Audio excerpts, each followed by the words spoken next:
Hello, everyone, and welcome to another episode of Voices of Countercurrents, where we dive into the little and big differences between Russia and American culture. I'm Polina, coming to you from Russia. And I'm Alexander, here from the United States.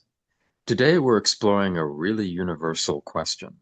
How do people handle hardships? Life can throw curveballs anywhere, but do we deal with them differently depending on culture? Exactly. We will share personal experiences, cultural observations, and maybe even some more surprises. And of course, we want our listeners to reflect on their own way of coping too. Let's get So whether started, it's shall finding we? comfort in friends, we were speaking over each other a little bit there. Oh, that's fine. What did you say? Can you repeat? Oh, it's not important. Let's jump right in. All right. Okay. So who is the first to share your own experience? Oh gosh, well, I guess I'll go. Okay. When I get stressed, and there's certainly a lot of things to feel stressed about these days, I often throw myself into writing. I've always been kind of a little bit of a writer ever since I was a boy, and I hope one day in the future, I'll be a published writer. We Mm. shall see. But AI is really changing the game on these things in terms of writing. It's making it easier to be a writer than ever before, but at the same time, also making it more difficult because then it's like the writer is also competing at the same time with his own tool as to who can write the story better, faster. So it's a new world as far as all that goes.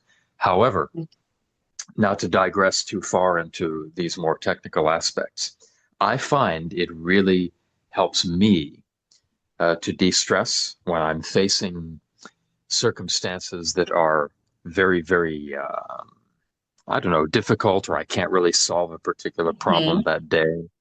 I Mhm. just find myself losing myself in my fantasy worlds, and that really helps me to just kind of cope. Also, I do meditation. Meditation, I think, in general, has become a very common practice here in the How long? United States. How long have you been practicing meditation? I think for maybe a good 15 years, a good Oh, 15 wow. years. Oh, that's Yeah, a lot. Uh-huh. yeah. It's, and of course, there are different methods, aren't there? There's Tibetan Buddhism, there's Zen, there's, I'm sure, various forms of Indian meditation, which are probably things that you're more familiar with, I would think. What are some of the forms that you've been learning about in your time in India? Hmm. So are we speaking about meditation or Yeah, hardships? absolutely. There's no reason not to speak about meditation, as we're hot on the topic of Uh, things that people okay. do to de-stress, after all. Yeah, I will reflect on what you've just said. First of all, let me speak a little bit about writing. Writing really uplifts me, but I need to be in a very peaceful mood to do that.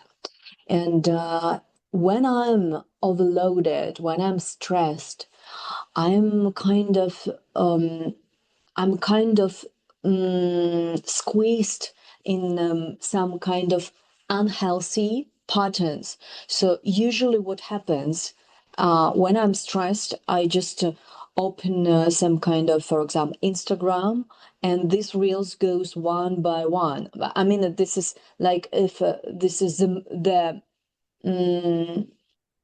I'm speaking about the maybe the highest of emotional disbalance, right? When I'm not even ready, or when I'm not able to think strategically how to ease my current situation. And writing I usually do when I'm like I am kind of handling situation, but it's I feel like a bit blue, a bit down, and I need to do something. And when I write things, of course, I feel walled deeply and more layers and everything uh, surprisingly uh, becomes so meaningful for me. And this activity I have opened about 2 years ago. Before, I always wanted but never did, but started practicing about 2 years. Um, Meditation. I do yoga almost every day, 6 days in a week, definitely. But I don't meditate, and I'm a kind of newbie in terms of meditation. I really, I can't do it properly. I can't focus my mind on some kind of breathe or so. And this is a very recent um, discoveries for me. And let me tell you more about what I have been doing all my life up to this time before opening writing and meditation. And the first thing, me personally, what I do, I call my friend. And maybe it's because I'm a woman. And for me, it's very important to express myself and express to the right person. And I call one of my friend because she is very generous person with a big heart. She also went through a lot of hardships, even more than me. So she is able to uh, not only listen to me, but also mm, mm, really support me in a proper way. This is the first thing what I would do. And if we speak, Alexander, about like these high emotional points, what will you do? Because as you know, some guys in Russia, yeah, now we are talking about guys, they take a car and go for a long trip, just driving. Do you do this? I can do that from time to time. Yeah, certainly. It's not necessarily always practical to go on a trip and leave your city to go somewhere. Um, it depends on what time there is. Like if I have time to do it, sure, I'll do it. I'll go to some place that I don't normally have the opportunity to go, or I will go to some place that I know is pleasant for me. Like, for example, I will go to my favorite location in California, which is called Big Sur. It's a natural area that is, I would say, it's a good 5 hours drive, maybe, to be realistic, from Los Angeles, straight to the north along the Pacific California coast. And it's beautiful nature there, beautiful nature there. But all these trips in general are they're better done with someone special, not necessarily all by yourself. The We are best ta- thing that I do is we really the writing and various forms of imaginative exercises. Because when you're trying to de stress, you're really trying to go on an inner journey, not necessarily an exterior journey, if that makes Mm. sense. Yeah, I understand. But do you really, can you really do it being very much stressed? If, for example, I'm sure you have experienced the moment when you are absolutely not able to focus on anything because you are just can't control yourself. Have you experienced this? Rarely, rarely. I can usually focus on something. If I lose interest in a particular area and I need to get it done, instead of bang my head against the wall, I will simply set it aside for a period of time. And then later on, I will re-engage with it after I have engaged with another area of my interest to kind of dissipate my restless energy on that topic or that task, and then return to the task that I really needed to get done. That's sometimes what I will do. Listening to you, I start understanding that you might really never experience what I experience. Like it's a level of anxiety when you are not able to focus on any deal, and the only one thing you can do, you can just speak, share it with your friend, or you can just walk silently um, somewhere in the park and have a long walk. I think you've never experienced because it feels Some like of it you. might also have to do with training as well. I've had so much various kinds of military and paramilitary training that that kind of stuff that just kind of it slowly gets it out of you, if that makes sense. You just don't have those states of mind very frequently anymore because your mind and your body are very disciplined in that way. Hmm, I see. Um, okay, but I don't know, but I think everyone, even the guys, I'm just thinking like. Hmm, one of my friend he had a breakup with his girl, and he was not able to stay at one place, and he was so much upset that he was roaming around the city hours. So that's about male position. And Heartbreaks, some. yes, yes, that's a different area now. Oh no, of That's a course. different area of stress. Listen, of course, I was talking about something really serious when you're. What were you thinking about? About watching a drama and then just a little bit upset? I'm talking about drama in your life, your personal life drama. When you are involved, when you can't quickly calm down. So now tell me, if you have a breakup, then what will you do right now? For example, and you are upset. Then what is your first steps? I'll tell you what I do, although this is a little bit different from what you may be looking for. You know, Okay. when we're young and we fall in love with someone, we go all in and we are not we don't use caution with our hearts, right? We just give ourselves entirely spirit in spirit to this person, whoever it is. Mm-hmm. And when it doesn't work out, we are left with almost an empty feeling and we don't know what to do. Yeah. And so then this it puts us in this state where you are kind of like, oh my goodness, what can Life I is do with myself?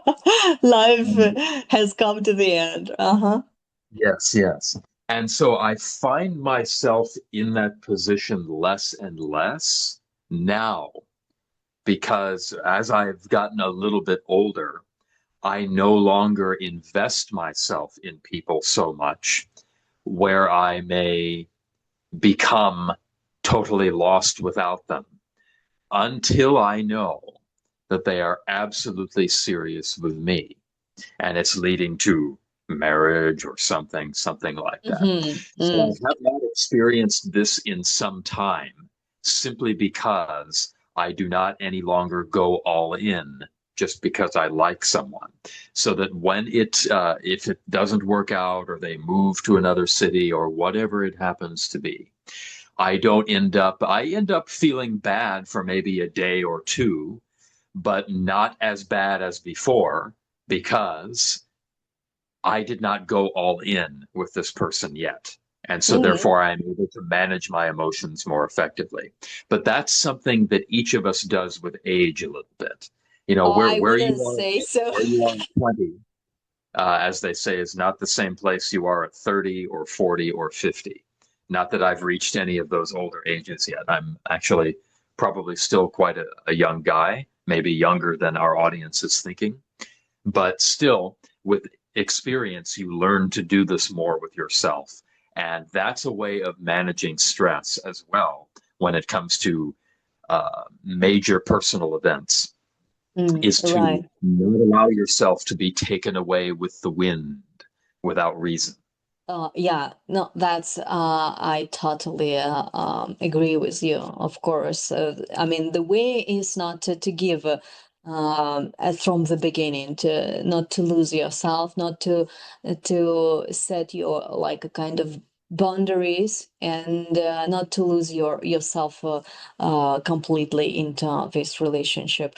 I agree, but if we're speaking about relationship, but sorrow can come into our life, for example, by other moments which are unexpected, yeah. And it can be, for example, we can lose a job, we can lose people around us, which is and it can be dear people, and then it's already a little bit different situation. No, yeah. Um, so in my country, I think people in this uh, moment, they go to the church if they lose people, because this emptiness, it can't be fulfilled by words or by friend support anyhow. And recently, one of my friend, she lost her young brother, and the boy was about 30. I mean, he was young, not the boy, the man was about 30. um, he was young very much, and it was unexpectedly, because it was just an accidental thing. And she called me to talk, and she said like she paid me a compliment, saying that I was thinking Paulina will know what to say, and I'm like, what to say? Actually, there can't be, I mean, There's the nothing you words. can say to comfort someone under those circumstances, but somehow we always come up with something to say to let the Yeah, but person know that we in care. this But that's all we can do. in this case, I mean, it's difficult to find proper words, and sometimes these words can hurt you even. In this case, it's just sometimes is the best thing. It's just a presence of person, not words. And you sometimes think, okay, oh my God, I don't want to say something, something like something semi hurtfully, or you know what I mean, yeah. So half heart leak somehow, yeah, if I can say so. I don't know if there are words, but I'm in English like that. I'm just trying to express myself. So, and then the person will feel like I am not at the same point, and she or he will feel like, oh, why I don't want to talk. And in this case, I just said like, oh, there is only one thing comes to my mind in this case, that um, if God's wants, then what can we do? That's the will of the God. And this idea just little bit makes situation not comfort, but little bit like you can find somehow peace inside with these words. So, but Generally, I'm trying to avoid speaking much in these terms, and as I mean, as a friend, as a relative, or to talk a lot in terms of support here. And I think I would also uh, don't want to have a lot of words around me, because they are not pacifying. They won't pacify me in this case. Um, but I am talking about myself, and maybe talking about people who I know around me. I think they would do the same. Mhm. Yes, Would you? generally, I think the language of grief is something human that is found in common wherever in the world we are. Words are not pacifying in the case of a bereavement, the passing of someone that is dear to us. But what they can do is they are simply serving as a mode of communication from one being to another, that I am here for you if you need me. Mhm, And mhm. that by itself can and should be a comfort if that other person is another dear one to us. So that is the purpose that words can serve. It's a communication of the presence of that other person Yeah, that is sometimes. there for us in our time of need. But what do people in America do if they lose their dear ones? In general terms, it's the same as anywhere else.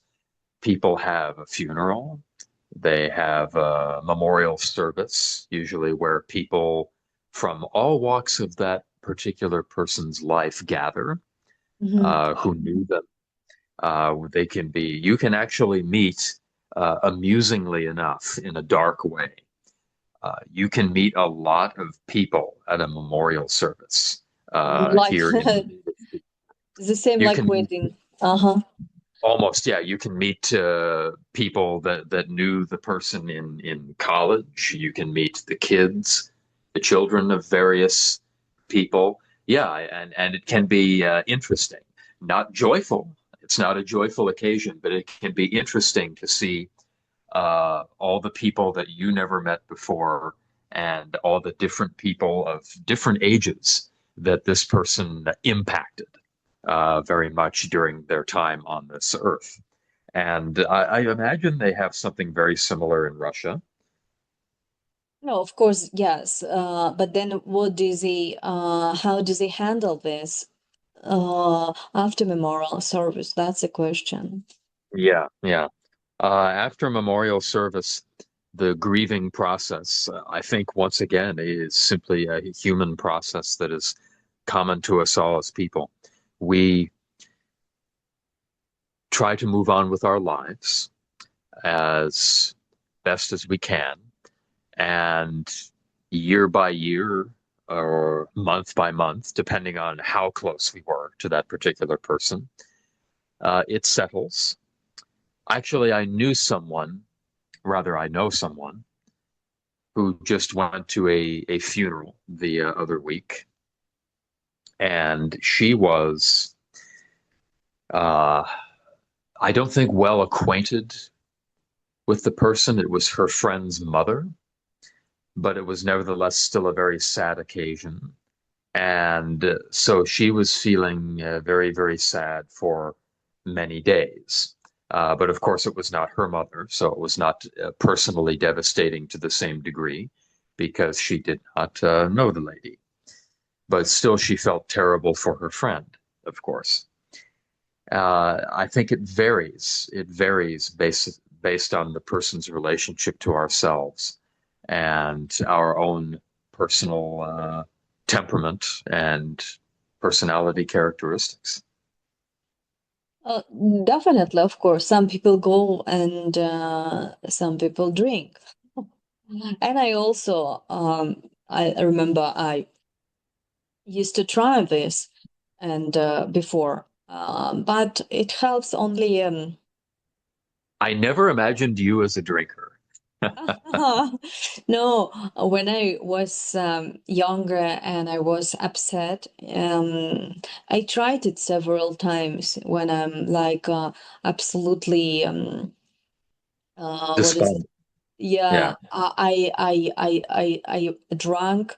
Then I felt bad, of course, or something very bad. I don't want to go into details, and Mm. it helps only these few hours while you are drunk, and then next morning the situation comes back to you, and it never never goes. I mean, a waste, absolutely, because if it's a simple thing, yeah, maybe it can help, but generally, if it's something big, for example, you lost a person in a breakup, or lost a person forever, then actually breakup is equal, mostly equal to the death in some point at some points. Then it's difficult to overcome it, get over it for let's see, for well, one evening drinking something, of course.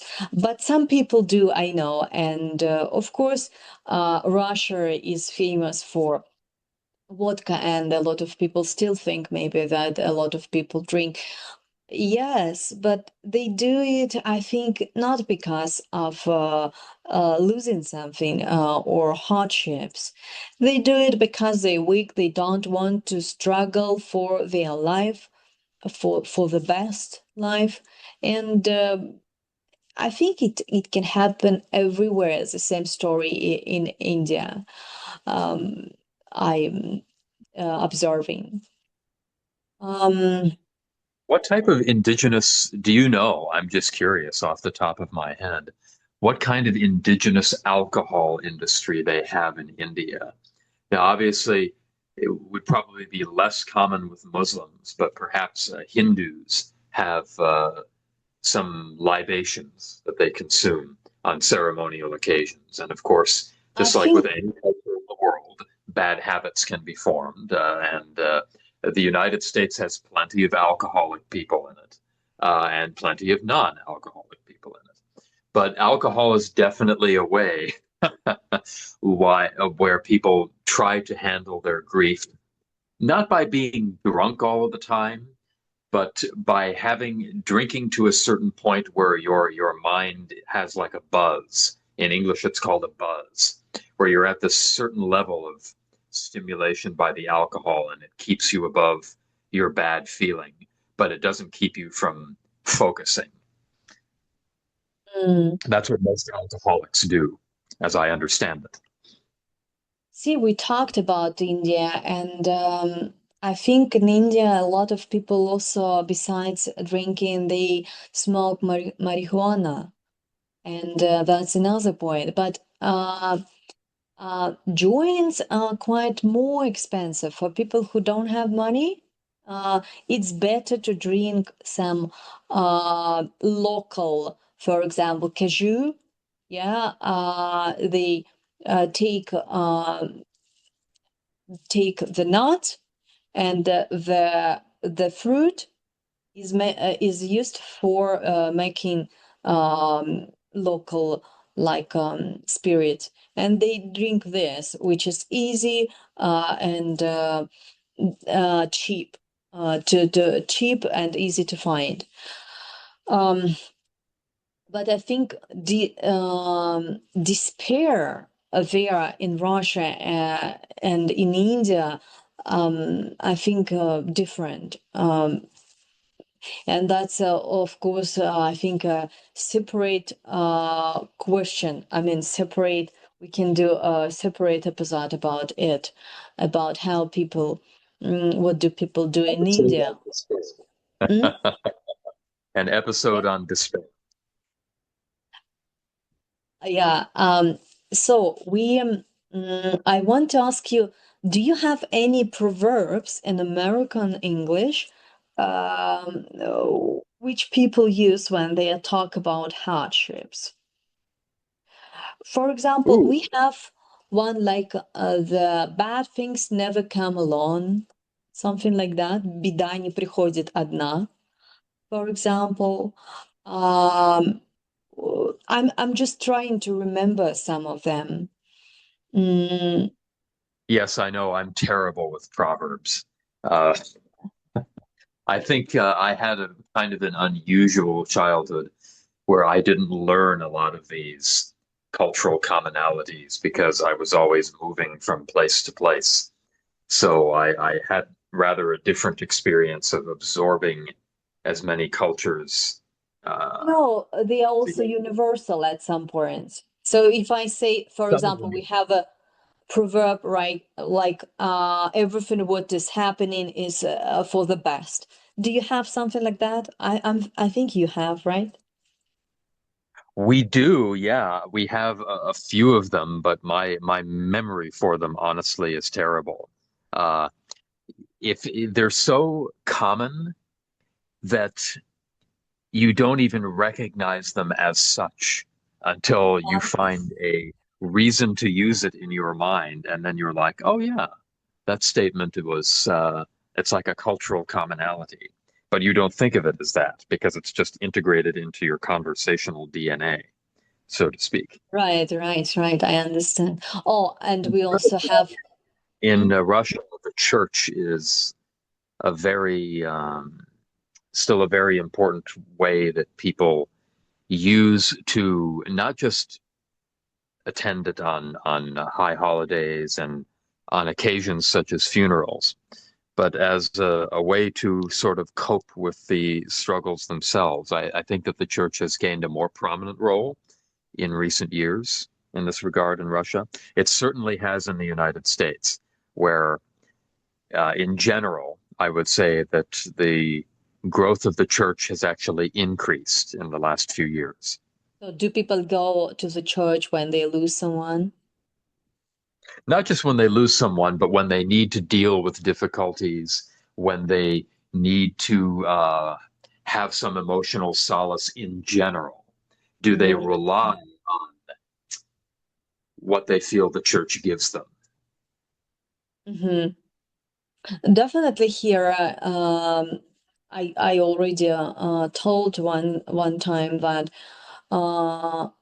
churches are not full here in Russia, especially young generation. Of course, they don't attend churches, and the older we become, the more we attend them. That's definitely so. But I think when you lose someone, that's a critical point in our life, and it this moment usually changes everything, and people re, review their lives, right? And they can go there. So, would you say, like, kind of people there, they manage their difficulties more through their interests, side interests, and things that they like to do in life in general, such as like if somebody wants to be a writer, I'll use my own passion for example. If somebody there likes to write, will they choose to write rather than go to church if they have a difficulty in life that they're trying to get through? Mm. I think everyone no, they will go to church. uh, Society here is not very much individualistic, and they most of people they don't even know what they really want to, what really helps them, and especially people from Soviet Union. So So basically, the older generations in the Soviet Union, they have a different way of relating to this then.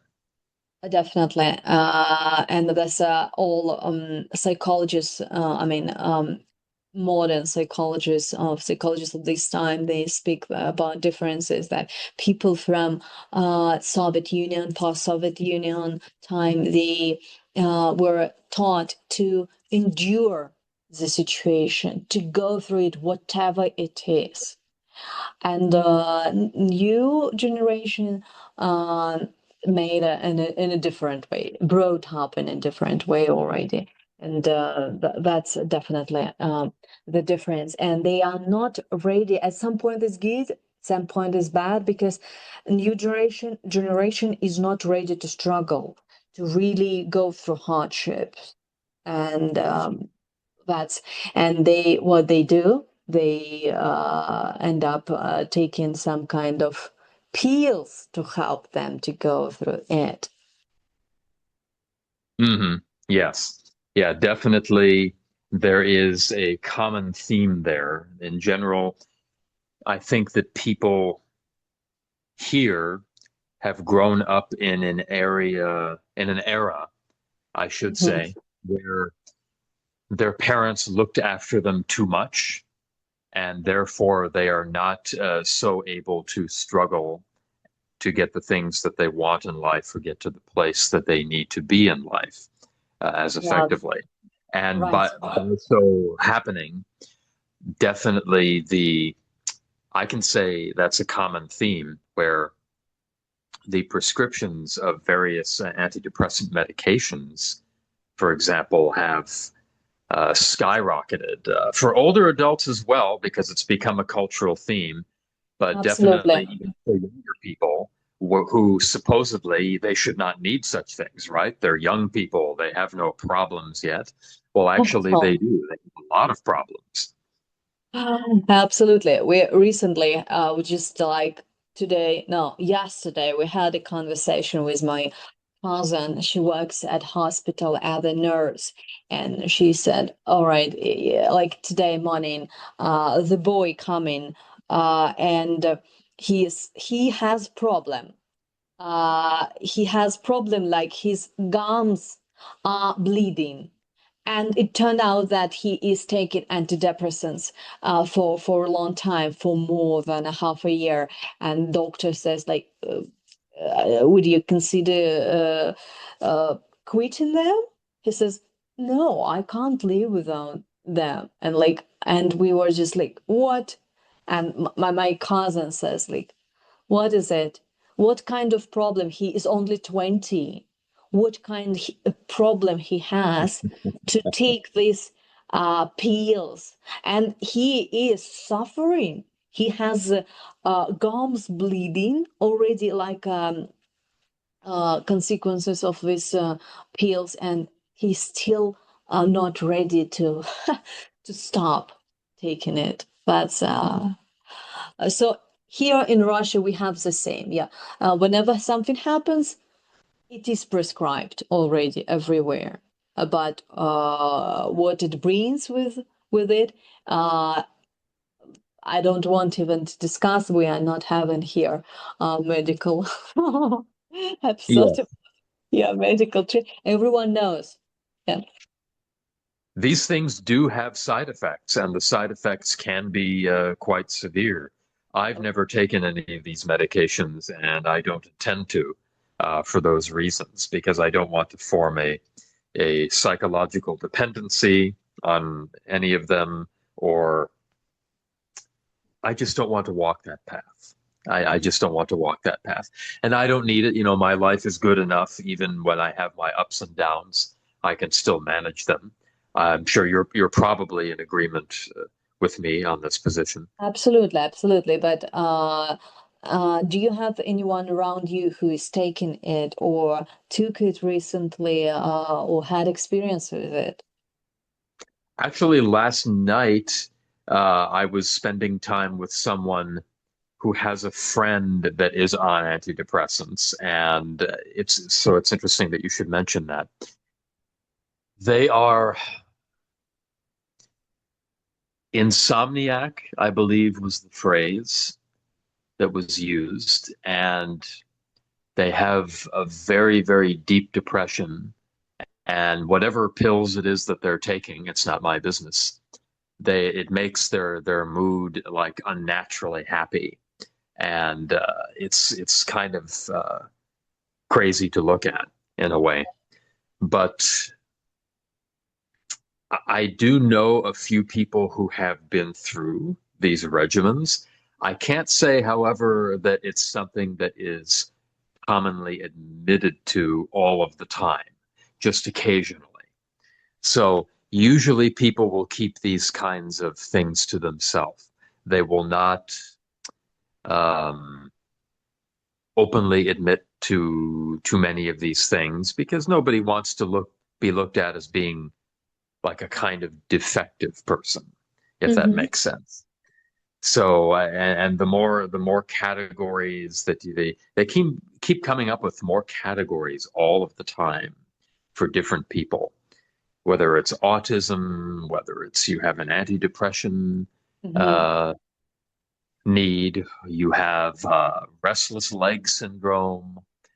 They come up with all these categories, which to my mind are rather artificial, and I'm not quite sure how many of them are truly real.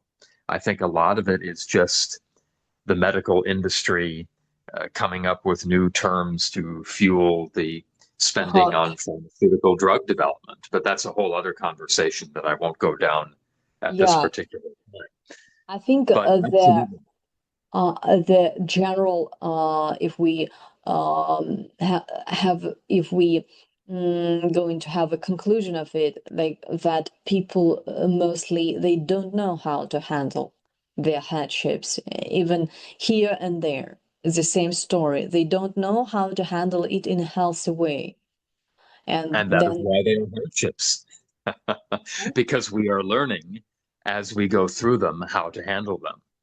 So it's to describe such difficult experiences as hardships is very accurate. It's full circle, I think, for all of us worldwide, because we don't know always how to handle these things. And we live through them and we try to do the best that we can, but it is not easy.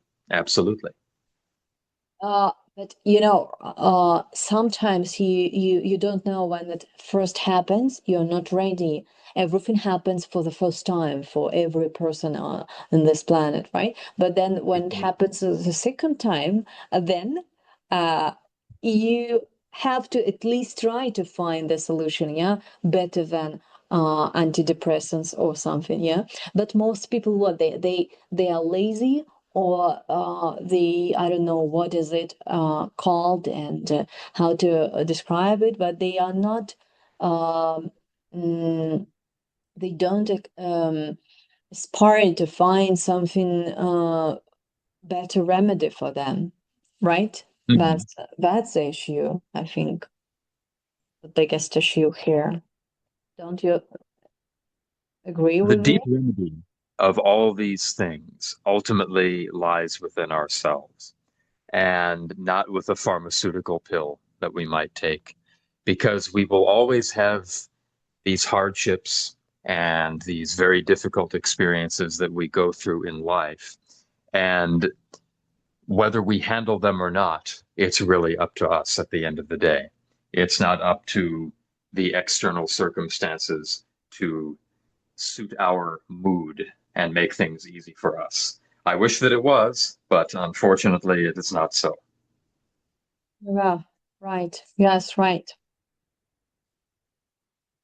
So, whether it's finding comfort in friends, hobbies, or just learning to endure, it's clear that hardships are universal, but the ways we deal with them can tell you a lot about culture still. Exactly. And talking about it openly, sharing experiences and learning from each other. That's one way to get through those tough times. We hope our listeners found some insight and maybe even some strategies to try themselves. Thank you for tuning in. Don't forget to follow us on the social media. And let us know, how do you cope with challenges, and what cultural habits do you notice in yourself or others?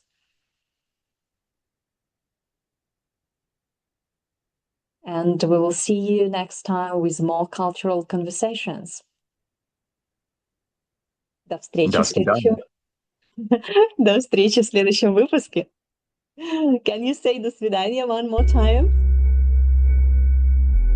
До свидания, everyone. До свидания.